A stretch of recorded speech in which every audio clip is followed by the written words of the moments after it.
I lost something. You lost something. I did. It's this voice. That voice is not there. It's not doing so hot. Is this Allie or is this Etta James that I'm talking to? Well, it depends. I'm whoever you want me to be.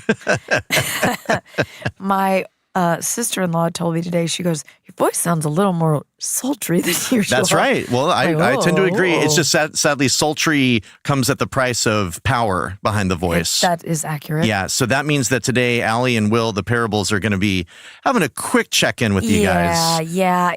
Just so I'd rather make this bad boy quick, so next time we can just get back on the horse. We'll go for 3 hours next time. No worries, guys. No. Yeah, no we're worries. going to marathon it. Yeah, it's an IOU. Well, how's your week been? It's been good. A little busy, work-wise, but I've also been busy with the Switch that I bought. I bought a Nintendo Switch. I think that you cast some kind of spell or did some kind of it's like hypnosis, but it's almost subliminal. Oh. Except that all you did is the opposite of subliminally said, Will, you should buy this thing. Yeah, I just went to you and said, I bought one. I bought my wife one. Why have you not bought one, you jerk?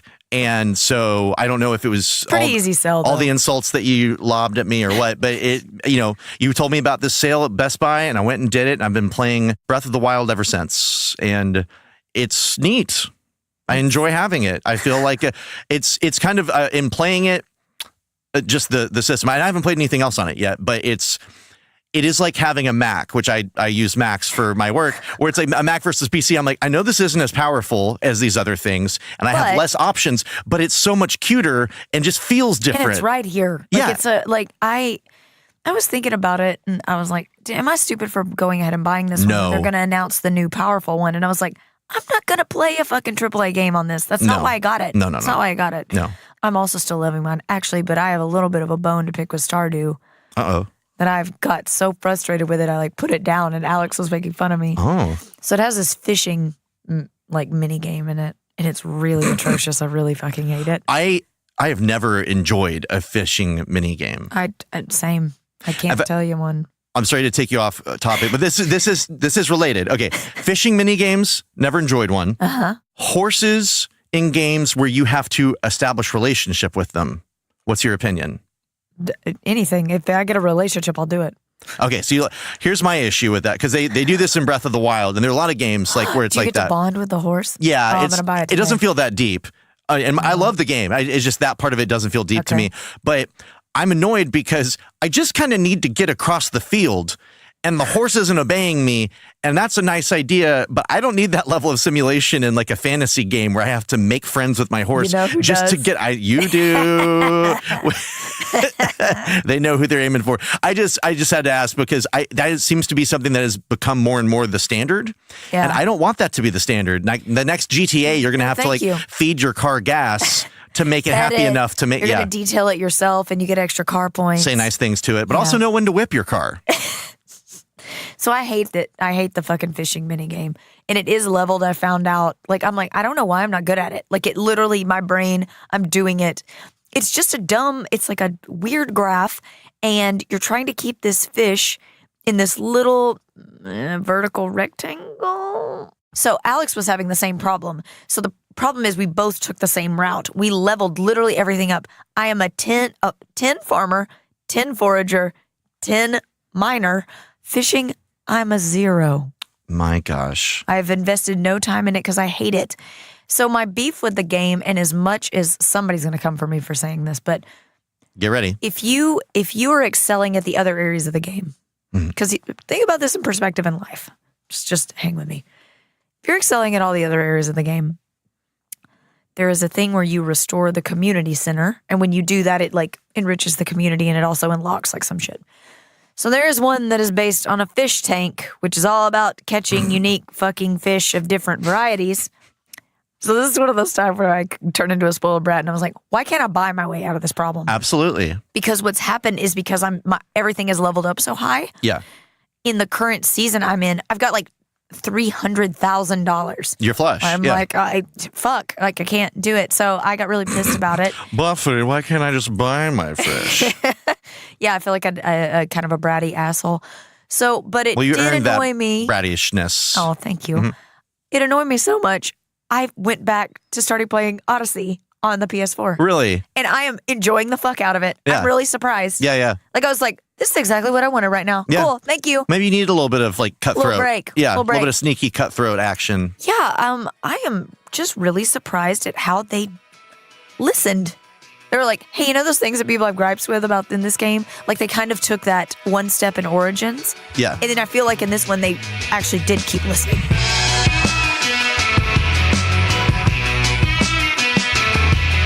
The main reason why I wanted to, despite my sad boys, get together is because we just had a really good, like, chunk of news. Mm-hmm. Sony invited Wired Magazine to their campus to discuss their next generation of console. PlayStation 5. That nobody said. Nobody I said said that. it. Everybody says it. I just said it. Can't confirm or deny. They, What is Sony? Who do they think they are? so, well, yeah, exactly. Everybody's like, are they really going to do it? I don't think they're going to do an Xbox One type of thing, Yeah. The thing that got me is that they really are leaning in heavily on the tech itself. So we don't need to get into the crazy GPU, CPU garbage. It is all really modern. I of course did my research and like talked to some respectfully mega nerds in the tech realm that were like, no, this hardware that they're using is actually up to speed. Like it will be new at the time the console releases. Oh, interesting. Which is not the case for PS4. It was already like, we're trying to fit this. Is it more powerful than the previous gen? Yes, but it's not. If you're developing over years, how could it be? I mean, really up to they're apparently going to prove to us how it could be. But like that makes sense that by the time you release, it is now not the highest level thing in the world. They're really leaning into the drastically increased load times. Mm-hmm. So two things that they did confirm that were smart out of the gate were, yep, they're all coming with solid state drives. Mm-hmm. Great. And they're all going to play your PS4 games. Good. So, I mean, everybody, that's been a thing up in the air that nobody thought that Sony would dare not do backwards compatibility. Yeah. But I think that's the thing that they have to do to get the adoption rate up, because the biggest challenge, in my opinion, is PS4 is huge. Their adoption rate is really strong.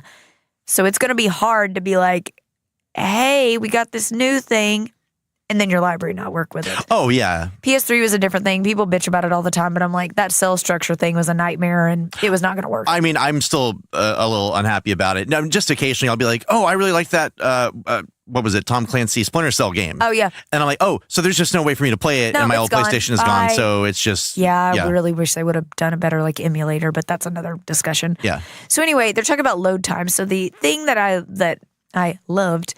So they gave an example on a PS4 Pro, a current one. They were playing Spider-Man. Mm-hmm. They did a kind of like a fast travel load where he loads across the city. It took 15 seconds. Mm-hmm. In what they described as a slow version of the dev kit, which is, they always put it in some kind of crazy housing, so there's no chance you could even see how small the components are. He did the same load in 0.05 seconds. Holy shit. 0.05. Wow.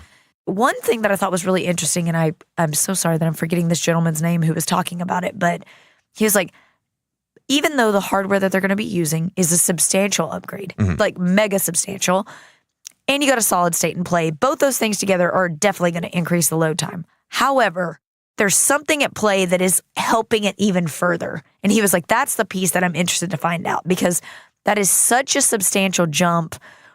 He was kind of talking about like, are they doing anything within like, kind of the architecture that's going to help? Maybe it is like cloud-based caching or something like that, something to help just bring it down aside from the hardware. I will admit that my nerddom level on this particular subset is not very high, so I don't want to say anything that could be complete bullshit. Well, it sounds like you're suggesting either some kind of magic or wizardry, illegal activities. Voodoo. Torture, whatever you got. They're torturing the PlayStations. They're doing something. But regardless, the reason why that makes me so excited is I have such fond memories of the last console when it was announced.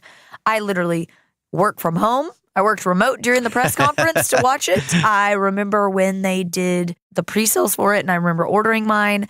It's always fun. There is a circus, there's the circus comes to town with PlayStation or any of these releases a new console. Bob. When any of these, when there's a new console of some kind, especially if it's one that like Xbox, I wouldn't be so excited about because I just don't, that's not the one I buy now. Yeah. But like if there was even a new Nintendo thing, even though when Switch came out, I wasn't buying it, that was an exciting thing to me. Yeah. And when there's a new PlayStation, I don't follow the news aspect of it so much or the conferences or anything, but there is, oh, well, then what else is coming? Like, what is it going to do? What's it going to look like? Yep. There's that new toy aspect, but it's a new toy that we're all hooked into wanting to find out more about. And it very much is. And they play on that quite a bit, just like Steve Jobs used to, when like with these Apple presentations and stuff where it's just like, you guys want it, right? It's just a lot of that. And so the fun of it, like I don't know that maybe I'll jump on it right away. I know I'll get it very soon afterwards, I would imagine, if not right away. Oh no, I'll be like pre-ordered. I want it at my house. That's one of the, like we talked about with the Switch, is that's the only time I won't use like an Amazon. Yeah. Is because I'm like, I want it the day. I just want to pre-order it. I want to walk. Yeah, Mama gonna walk in, grab it, go home. I'm going to take a day off of work. I did it last time. That's right. When the day the PS4 released, I was like, I'm taking PTO. Well, maybe this will happen here in America at some point, but in Japan, one of the longest running RPGs over there is Dragon Warrior or Dragon Quest, which here was called Dragon Warrior. It's a JRPG. Maybe we'll get to it in our JRPG journey at some point. Dragon Quest here and Dragon Warrior there. I think they changed it. I think it used to be called Dragon Warrior here, and then eventually they just started calling it Dragon Quest to be more. Okay. Because we finally, as a culture, could accept the word quest. It was hard. It was difficult, but we got there. Yeah. It's hard. But that one, I believe the release dates of those games are considered like national holidays so kids don't skip out on school. Amazing. Because they're that popular. Amazing. I wouldn't be surprised if eventually that kind of thing was going on here with like, well, of course, when you have at least three competing, video game companies. Oh, yeah. Like, it's so how many times a year? It's like, well, Elder Scrolls Day is November 80th. So in terms of the other little news items I at least want to touch on, Star Wars Celebration 2019 came and went. Mm-hmm. Got some exciting things out of that, including the title for the final film in the Skywalker trilogy. What's it called? Which is called The Rise of Skywalker. Which is very interesting considering he became a Force Ghost. That's right. Last round. But I will there tell may be you other something. Skywalkers. Who knows? Well, people are going to lose their shit if Rey ends up being one. They're going to lose and they're going to be pissed. They should call it The Skywalker Rises. Skywalker Rising. Oh. Skyrise. Skyriser walking. Skyrise thing. Skyriser walking. So we got a trailer. Yes. It was really good. And as someone that hates when people just shit on Star Wars because it's not what they want, that's fine. I mean, I have my own moments with that, but I was watching and I was like, yes, I'm excited for this. I'm not going to get too tied into it. And when it comes at Christmas, I will be thrilled. See you then. I'm always mad at Star Wars for not being Blade Runner. And it's not what I want it to be. I don't want this. This is not what I want. Why aren't you this? Why aren't you this? I'll order banana cream pie and then I'll say, why aren't you a cherry pie? Because you're an idiot. No. Yeah, this is probably a good point. Yeah, that was really exciting. I don't think there's too much to get into there, but it'll be nice to see that wrapped up. Mm-hmm. I can't believe I'm saying this, but I am actually excited for J.J. Abrams to round it out. Yeah. I thought that Force Awakens, although it wasn't perfect by any means, I really thought he did a super good balance of I am paying fan service because we haven't had a new Star Wars in a long time versus I'm also staying true to that, some new shit to be like, I am trying to move it forward. Mm-hmm. Rian Johnson, I thought I appreciated some of the risks that he took. I didn't think they all paid off, but it was nice to see it through a new lens. Yeah. But I think Disney, that was kind of a no-brainer. I think letting JJ wrap it up, especially after Force Awakens was such a massive success, nailed it. Well, it's almost like introducing new Coke and then taking it off the market. And I mean, I don't know that they planned it that way, but it is kind of like... Well, Rian Johnson's already getting his own trilogy, so it's like, what does it really matter? Yeah, I'm like, they gave him one. Mm-hmm. So that was really exciting. I think I don't know, I might even say that I'm a little more excited about it is Jedi Fallen Order. Mm-hmm. The Respawn game that they 100% confirmed is a single player experience. Mm-hmm. Don't look for fucking multiplayer here. Nice. Which is very interesting. I don't know how I feel about it, but you give me a Star Wars video game and I'm going to run around using the Force and a lightsaber. Yeah. I'm not pissed. Yeah. I'm not pissed. And it comes out in November. And then to round it off, the thing that I am most excited about is Clone Wars coming back. So we got a little bit more of a trailer. Still no release date, although now they have confirmed that the Disney streaming service, what is it, Disney Plus, Disney whatever the hell, $6.99 starts in November. So say goodbye to Marvel and Disney properties on any other streaming service. Yeah. I think that's completely reasonable. For someone that has kids, it's going to be a no-brainer for me. Yeah, yeah. I mean, they're trying, and I think they're trying to make it more reasonable for even those who aren't going to be getting, like, who aren't really interested in the traditional Disney properties so much. They're trying to give you reasons to be there. But that made me really excited because I really, really love those characters. And I think that people, Star Wars fans that have not given Clone Wars a chance are just absolute morons. Those are really good stories. Strong words. Yeah, that's probably the angriest Star Wars fan I'll get is people sleeping on Clone Wars are stupid. Don't let it, the cartoon facade fool you. Yeah, yeah, of course. Those stories are really good. I mean, I have Ahsoka Tano lightsaber hilts on my arm. They did also show, well, they didn't show it publicly, but sketchy people, of course, clamored to YouTube, and they showed the first trailer of The Mandalorian, which is the first ever live-action Star Wars series. That's right. Directed by Jon Favreau. Very exciting. Also only on Disney Plus, of course. Yes. I'm going to be honest with you. I don't know how I'm going to feel about it. I'm going to watch it. Of course I am. Yeah, give it a shot. But I think it'll be cool. So the couple of just little items. One thing I'm just going to touch on because you and I kind of got in a little fun rant at the office talking about the insane microtransactions in Elder Scrolls Blades, the new Bethesda mobile game, which I did download, promptly deleted. Yes, of course. It was too much for me. It's a mobile game. It is a mobile game. It is made to be deleted. And the funny thing is, the rest of the game is really beautiful. I think they did an exceptional job with it. But it looks fine. Oh my God, the chest. Pay money to make the chest open faster. Pay money for money. These games are like the equivalent of the opioid problem in America. It's just like I hate this shit. It's such a fucking cash grab. It is, it hurts. It's not that I won't play another Elder Scrolls game because of that, but it takes away from the majesty and the brand at large because it's cheapening this magical world that is this experience now, as opposed to this just. I mean, like if a band only ever puts out amazing albums and then all of a sudden does a commercial for a brand of car. It's not that they're wrong to do it, but they've broken the majesty of it. They've broken the mysticism of it. And now I think of them, and not even necessarily negatively, but it changes the course of my thought. And so these places seem slightly less sacred to me in a way, and whatever nerd way that I do already. It bummed me out. It really bummed me out. Well, it's just like, it's such a shitty way to treat your customer. I mean, obviously people are paying for it. They're willing to, but there are people that is their gambling addiction is that type of game. There are people that is genuinely taking them down a bad path. Listen, I understand business. Unlike what I would say is a very large amount of the gaming community doesn't fucking know how businesses work. Don't forget, they're still trying to make money. Yeah. Don't forget, as these companies grow, they are answering to people that know absolutely nothing about games. Totally. They know how to make money. And they say, when you have something full of fucking microtransactions, and they're like, this makes money, why does your thing not make money? Well, if you did this thing that is clearly making money, maybe you put it in your thing. The disappointment for me was it coming from Bethesda, because they had done, I would say up to that point, a pretty reasonably good job of not being so microtransaction-y. At the same time, I'm like, there's somebody sitting on that board that was like, do a cash grab. Hey, Fallout Shelter did really well. It didn't have those kind of things in it, but people love your shit. So do one about that other thing you make. Yeah. I just deleted the game.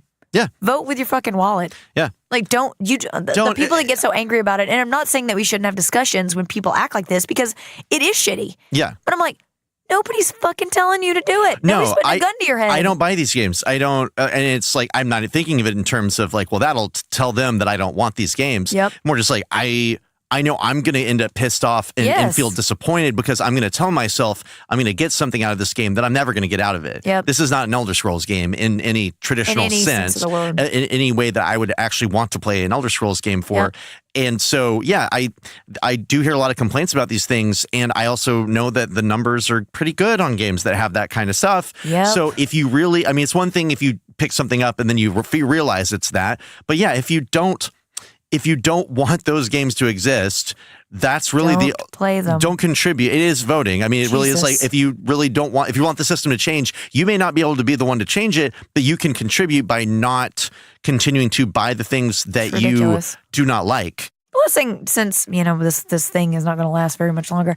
This thing being my voice. I was going to say you grabbed your pointing throat to at my that time. throat, Yes. Here, I don't want to sit here and shit talk BioWare because people are running their mouth a lot all over this. But Jason Schreier over at Kotaku, who most herald as the only gaming journalist that is worth a damn at being a gaming journalist, doing like actual journalism. He posted. He's now, I think we're up to like 3 different articles. One about the troubled development cycle of Anthem, where Dragon Age was going and is now no longer going. And kind of, I think, sort of the wrap up on where those kind of came together. So I didn't play Anthem. It's not really my style of game. No, me neither. I was really bummed about Andromeda, but I will say I don't think that game was as fucking bad as everybody says it was. Right. It really makes me sad though, because, you and I have talked about before the great relationship that we had with the previous Mass Effect games. Yeah. It's like space soap opera almost, a little bit. And I really enjoyed it. And to see that that was kind of a step. So Andromeda's like, oh, that's a little worrying. And they're like, oh, Anthem's not quite as great as they were hoping. And then when you find about it, like essentially the game was made in 9 months. Like Jesus Christ. And people pulled off of other projects and kind of ran to the ground. And that's really, it's just unfortunate. And it's not healthy overall. And I understand, when you're working with someone like EA, like, yeah, I just find myself, and I don't think that every problem with things that come out of BioWare, every single thing can't just be the result of being owned by EA, but the problems started showing up once they were owned by EA. I just keep hoping, on one hand, I don't want anybody to fail. I kind of just keep hoping that that relationship ends, and that they just can. And I don't know if that would be if that would, I don't want anyone to lose their jobs. So certainly, I don't. God. So maybe I shouldn't hope for that. But as far as from a purely selfish content level thing, it doesn't seem to me that EA has done anything to improve the product that BioWare puts out, which that's really not their job. They bought the thing because this company made things, money. But then it seems from a very not educated outsider's perspective that upon joining EA, whether from EA's own pushing or perhaps members of BioWare being like, we have to kind of bend toward our new owner's will without them telling us what it is by making certain types of games or making the games that we make include certain types of things. Dragon Age, even Dragon Age Inquisition having multiplayer. I forgot that it had multiplayer. I never played that. And that's just because I don't care about it doesn't mean nobody would. Yeah. But that's not what that game is about. No. So for that to be included just seems like something that never would have happened at all. Yeah, I just put it in there. And so I understand that maybe BioWare wouldn't be as lucrative or wouldn't have the backing to do what it does, but it used to exist. On its own. It did. And maybe there in the future, if it's not with EA, maybe there's a future where BioWare is again sadly, it seems like the story often ends up a company is bought and then is dissolved because it's no longer working. But my hope would be that if it doesn't stay with EA and improve and focus on what it does best, which I wouldn't say they're known for making action-oriented games. They're known for making games that are fun to play, that tell a story, and you make choices, and you may take action in them. Like Mass Effect, I enjoyed the battles, but it wasn't a run and gun. It was a tactical role-playing game in some ways. Those are what they do well, and having them do this particular Anthem that they just did, or no, I'm sorry, not Anthem. Yeah, Anthem. I'm thinking Andromeda. That just doesn't even. Why have them make that? Why have SquareSoft make like in 1995 when they're known for making Final Fantasy games? Why have them work on the next Doom game? This seems like, or buy them and say, why haven't you made a first-person shooter? Assholes, get to it. And again, this is me. Like, I'm not literally saying that is what happens between EA and them, but it's from a consumer standpoint and a fan of a company and their output standpoint, it is, why are we doing this? Why is this suddenly your focus? And I know the bottom line matters. But you have made money off of your past games, it would seem. It's a little troubling because it's very troubling. It's continuing. They're in with trouble. them. With them, it's continuing. Even with Bethesda, like with the Fallout Vault 76 thing. Oh, yeah. Like, I mean, I'm not so concerned, one, about it failing and just being shitty. It's more just like that got made is a sign of things changing temporarily or not. Could be over time. Yep. Like, and again, I get the money thing. Like, I can't really blame anybody for trying that. Although you and I have talked about that especially seemed tone deaf on their part. Oh, because it's well after the absolutely. time when that type of game was the hot thing. Yep. The new hot thing. Like, it took them long enough to catch on. It's just like a grandfather's been like, oh, those some 41s, they're great, or whatever. It's like, Dad, what are you talking about? Shush, Dad. Yeah, that was years ago. Yeah. And Anthem is I just feel like such a perfect example of that. Yeah. That game was not needed. No. It was already in a crowded marketplace. Yeah. This BioWare situation, it just really hurts my heart. And especially when you get into the Dragon Age thing where they had let this team, like a really small core team, spend a lot of time ideating, spend a lot of time on the story. And it was supposed to be less grand in scale, but a much more intimate experience where choice was something bigger. And they were all really excited about it. And then next thing somebody comes in and is like, it has to have some sort of live component. It has to have some sort of whatever. So far, the proof is in the pudding as to how things are being done, how they've been done the past two major games that they've released. Yeah. I don't know if that is quite a bit the same or quite a bit different from how the next thing in line will be done. Yep. But as far as both critical success or fan appreciation success, and I think as far as monetary success, I know they're not like failing, but it's not like they're blowing things out of the water with these games. So they're not getting what they wanted out of what their approach did not win the day. It didn't work. And the studio is going to suffer for that. Yeah. And so they're just carrying out the win. I imagine there might be people who agree, but ultimately the decisions are being influenced by a larger power. And those decisions are not yielding the results that larger power would want, which is more money. All that being said, I know that, we're kind of doing a little bit of shorter round. I wanted to at least check in. We'll get back to our regularly scheduled program. Yes. Post voice returning. Will, would you like to plug your other initiative? Yes, I would. My other initiative being another podcast that I co-host with my good friend Travis called The Days Past Tooncast. You can find it pretty much anywhere podcasts are. Anywhere podcasts are sold, not sold, we're free. Exactly. And so if you found this podcast somewhere, Days Past Tooncast is probably there too. We watch old cartoons. We don't Mystery Science Theater 3000 them. We watch them and then later we have funny discussions about them. Come check it out. Yeah, you Days Past Tooncast. I mean, you're already here. I mean, you love Will's You probably voice. should just step on over. Go check it out. Absolutely. Yeah. So we still have no Instagram. One day that might come back. Big surprise, those fuckers. I forgot to tell you about what they sent me. No Instagram. You can always email us at thepairables@gmail.com. Our episodes now are auto-posting to YouTube for those of you that sometimes just like to have it up. Oddly enough, I have a subset of friends that I didn't realize they don't own things like Spotify, which kind of surprises me. But hey, guess what? We're there now, so get after it. That's the truth. But you can find this podcast wherever fine podcasts are available. And with that being said, hopefully next time I'll have a voice, and we'll see you guys very soon. Bye-bye. Bye-bye.